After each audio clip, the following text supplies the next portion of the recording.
Hey there! Today we're diving into an interesting problem regarding a bash script behavior. The problem arises when running a script on bash versions 5.1 or 5.0, where an expected error occurs due to a missing semicolon before the then statement. However, the same script runs smoothly on bash 5.2, which even returns a success code of 0. Quite a quirky situation, right? Now, let's delve into the solution to this peculiar behavior.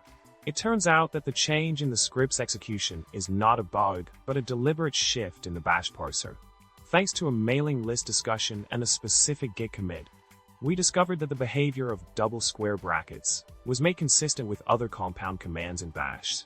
This change reflected a broader standardization, aligning the behavior of compound commands without the need for semicolons at the end. Moving forward with the solution insight, we explore other examples of compound commands such as and that never required a semicolon after them. This standardization across compound commands is what led to the intentional change in behavior in bash 5.2. By conforming to this uniformity, the script execution in different bash versions now follows a consistent pattern. In summary, today's journey shed light on the intriguing world of bash scripting and how even small nuances can impact script execution. It's fascinating to uncover the reasoning behind seemingly unexpected behaviors in different bash versions. Hope you enjoyed this exploration. Remember to subscribe, like the video, and drop a witty comment below. See you next time.